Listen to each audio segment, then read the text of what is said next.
একজন হুঁশিয়ারি দিয়েছেন, বিস্ফোরক মন্তব্য করেছেন।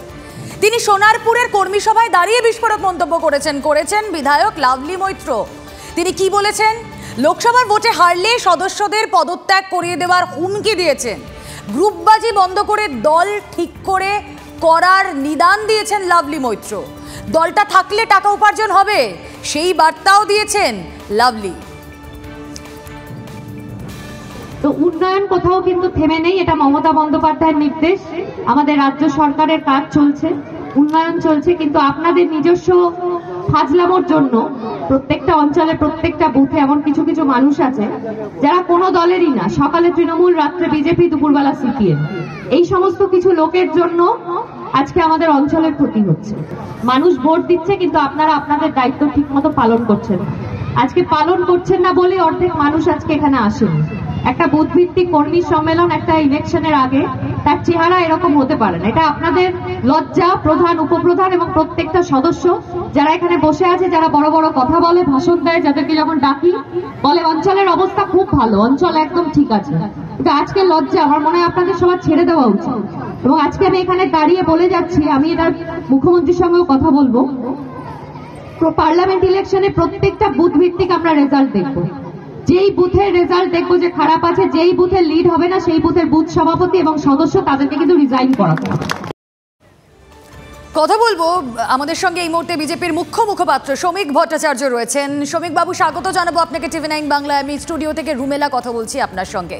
লাভলি মৈত্রের বক্তব্য তো আপনি শুনলেন, দুটো পয়েন্ট আমি আপনার সামনে তুলে ধরবো। একটা, তিনি বলছেন লোকসভার ভোটে হারলে সদস্যদের পদত্যাগ করিয়ে দেবেন। অন্যদিকে তিনি বলছেন যে দল থাকলে উপার্জন হবে, এটা যেন তারা মাথায় রাখেন। আপনি কিভাবে দেখছেন? সঠিক কথা বলেছেন, তার এই বক্তব্যকে স্বাগত জানাচ্ছি। এটাই তৃণমূল কংগ্রেস, এটাই তৃণমূল কংগ্রেসের পরিচিত রূপ। তিনি বলছেন যে লোকসভা নির্বাচনের আগে বুথভিত্তিক সম্মেলনের যে চেহারা, এটা আমাদের লজ্জা। তার মানে তৃণমূল কংগ্রেস ক্ষয়িষ্ণু, তৃণমূল কংগ্রেস থেকে লোক সরছে, তৃণমূল কংগ্রেসের অধিকাংশ বুথের কর্মী আতঙ্কে চলে গেছে।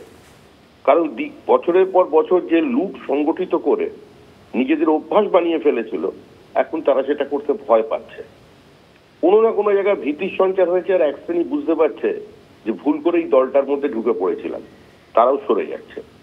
আর গোষ্ঠীদ্বন্দ্ব তো আছেই, যেখানে টাকা তোলাটাই একমাত্র লক্ষ্য হয়ে গেছে, উপার্জনই লক্ষ্য রাজনীতি করার, তো সেখানে গোষ্ঠীদ্বন্দ্ব হবে, সংঘর্ষ হবে। একে অন্যকে, ওই জেলায় তো তৃণমূল কংগ্রেসের কর্মীরাই গুলি করে মেরেছে নিজের দলের মধ্যে। আর তৃণমূল কংগ্রেসের যে কর্মসূচি ঠিক করে দেওয়া হয়েছে যে টাকা তোলো 75-25 শেয়ারে চলে যাও, তো লাভলি মৈত্র যে কথা বলেছেন, একজন নতুন রাজনীতিতে আসা বিধায়ক হিসেবে তিনি তার দলের নির্দেশই পালন করেছেন। দলের যেটা অবস্থান, দলের যেটা কর্মসূচি, দলের যেটা দৃষ্টিভঙ্গি এবং দল করার উদ্দেশ্য যেটা তৃণমূল কংগ্রেসের কাছে, সেটা অত্যন্ত স্বচ্ছতার সঙ্গে, সততার সঙ্গে এবং দৃঢ়তার সঙ্গে আজকে এই সভায় তিনি বলেছেন। আবার তাকে ধন্যবাদ জানাচ্ছি এবং তার বক্তব্যকে স্বাগত জানাচ্ছি, তিনি সত্য কথাটা এভাবে তুলে ধরার জন্য। অসংখ্য ধন্যবাদ আপনাকে আপনার রিয়াকশন শেয়ার করার জন্য। বিজেপি মুখপাত্র শ্রমিক ভট্টাচার্য ছিলেন আমাদের সঙ্গে।